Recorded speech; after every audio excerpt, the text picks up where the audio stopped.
নির্বাচনটি গতকাল হয়েছে। এই নির্বাচন আমাদের বাংলাদেশে এখন যে মেসেজটি সেটা হচ্ছে আমাদের আরো অনেক বেশি দায়িত্বশীল হতে হবে। পশ্চিমবঙ্গের 2026 বিধানসভায় নির্বাচনে তৃণমূল 15 বছরের শাসন অবসান ঘটিয়ে বিপির সম্ভাব্য জয় নিয়ে এবার মুখ খুলেছেন বাংলাদেশের ছাত্রনেতা হাসনাত আব্দুল্লাহ। তিনি এই রাজনৈতিক পরিবর্তনকে এক ন্যায়তন্ত্র অবসান এবং পরিবর্তনের আকাঙ্ক্ষা হিসেবে বর্ণনা করেছেন।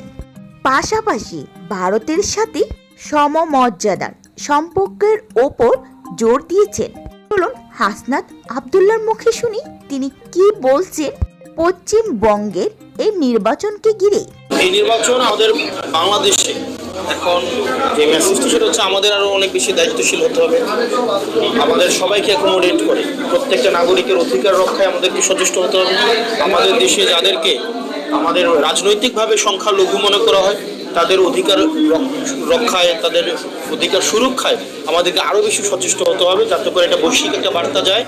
বাংলাদেশ হচ্ছে, তারা তো বেসিকলি হচ্ছে আমাদের যারা রাজনৈতিকভাবে সংখ্যালঘু যাদেরকে মনে করা হয়, কিন্তু যারা আমরা মনে করি যারা আমাদের এই ইতিহাস ঐতিহ্য বাংলাদেশের সভ্যতা উৎপত্তির একটি অবিচ্ছেদ্য অংশ, আমাদের হিন্দু বৌদ্ধ খ্রিস্টান আমাদের যে সাম্প্রদায়িক যে সম্প্রীতির যে বাংলাদেশ, সেই সম্প্রীতির বাংলাদেশকে সবসময় নেতিবাচকভাবে উপস্থাপন করে যে একটা প্রচেষ্টা রয়েছে, এই প্রচেষ্টার প্রতি আমরা সম্প্রীতির মধ্য দিয়ে বার্তাটি দেওয়া যে আসলে এই বাংলাদেশ হচ্ছে এমন একটি জায়গা যেটি সকল মতের, সকল পথের, সকল ধর্মের একটা সেফেস্ট একটা হচ্ছে ল্যান্ড।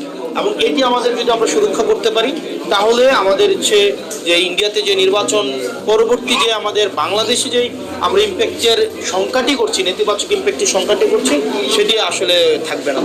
তো স্পষ্ট আমাদের যারা বাজেট টিম আছে, আমাদের পার্টির যারা হচ্ছে বিজনেস, আমাদের হচ্ছে ইন্ট্রা স্টেট বিভিন্ন